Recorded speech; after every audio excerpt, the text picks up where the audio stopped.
आपल्यासोबत रायगड जिल्ह्याचे पालकमंत्री प्रकाश मेहता आहेत. ते नुकतेच महाडच्या घटनास्थळी आलेले आहेत. त्यांनी आता भेट दिलेली आहे. सर, मला सांगा, लोकांना आपण भेटलेले आहात, आपण बघता लोकांमध्ये प्रचंड रोष आहे. कुठल्या प्रकारची मदत, कुठल्या प्रकारची माहिती मिळत नाही असं लोकांचं म्हणणं आहे. बघा, लोकांचा रोष जो आहे तो खरा आहे की 36 तास होत आले, अजून बोड्या मिळत नाही.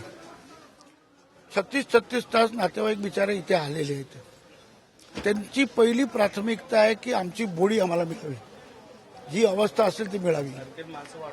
आणि त्याच्यासाठी त्यांची कुठलीही अशी मागणी नाही आहे की आम्हाला काहीतरी सुविधा द्या. त्यांची काही सुविधा त्यांना नकोय. त्यांना त्यांची माणसं गेलेली, त्याबद्दल इन्फॉर्मेशन कुठून मिळेल, किती जागावर यंत्रणा ठेवलेली आहे, कुठली बोडी कुठे सापडली तर पीएम कुठे होणार, शेवटी आम्हाला इन्फॉर्मेशन कोण देणार, फक्त एवढी माहिती त्यांना पाहिजे. आता 8 अधिकारी इथे बसवलेत. अजून शोध कार्यासाठी 150 लोक लागले, अधिक लोक लावतोय. अजून केंद्राचे गृहमंत्री बसलेले आहेत, त्यांच्याकडे जातो. अजून अधिक फोर्स, अधिक आधुनिक तंत्रज्ञान काय वापरून हे जे सापडत नाही ते लोक कसे सापडेल यासंबंधीची जेवढी कारवाई जलद गतीने करण्याचा प्रयत्न करू.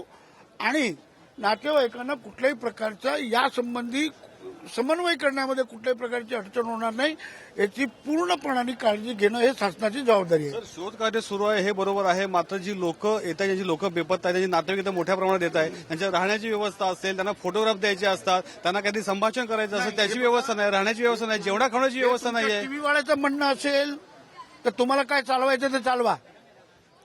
हा, मी जबाबदारीने बोलतो. हे लोकांचं म्हणणं आहे, आमचं म्हणणं नाही. आता लोकांनी तुमचा रोष व्यक्त केलेला आहे. ऐकलं ना, आता तुम्ही ऐका ना आमचं. उगीच काहीतरी बोलायचं आणि दुनियाला दाखवायचं.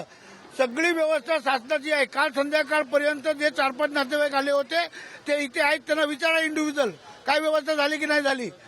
आज रात्रपासून, काल रात्र उशिरापासून बाकीचे अनेक लोक आलेत. आता जवळजवळ 35 नातेवाईक इथे आलेले आहेत. इथेही काही व्यवस्था नाहीये. हा बंगला या काही ही पण खासगी व्यवस्था आहे, सरकारतर्फे काही व्यवस्था दिसत नाहीये. अरे यार, तुम्हाला माल द्यायचा नाही, तुम्हाला बाईक चला फालतू काहीतरी विचारायचं असं काही चालते का काही? लोकांमध्ये पालकमंत्री म्हणून तुमच्यावर फार रोष आहे लोकांचा, तुम्ही येत नाही, व्यवस्था बघत असेल लोकांचं म्हणणं आहे. माझी पार्टी बघेल काय करायचं ते. आता जी घटना घडली त्या लोकांबद्दल आमची सहानुभूती आहे. तुमच्या टीआरपी वाढवण्यासाठी तुम्ही नाळचा घेऊन मध्ये उभं राहा. तुम्हाला काय कळते? तुम्ही काय काम केलं? आम्ही 40 वर्ष या क्षेत्रात काम करतो. आम्ही नुसतं बांबुडा घेऊन तुम्ही येऊन उभे राहतात. आपण पाहिलं की लोकांची इथं व्यवस्था आहे ती होत नाहीये, नातेवाईकांना माहिती मिळत नाही. मात्र हे प्रश्न विचारल्याच्या नंतर पालकमंत्री प्रकाश मेहता जे आहेत ते प्रचंड आपण रागवलेले आहेत आणि हे सर्व मीडियाचं आहे, सगळं कारस्थान आहे, आम्ही सगळी व्यवस्था केलेली आहे असं त्यांचं स्पष्ट म्हणणं आहे.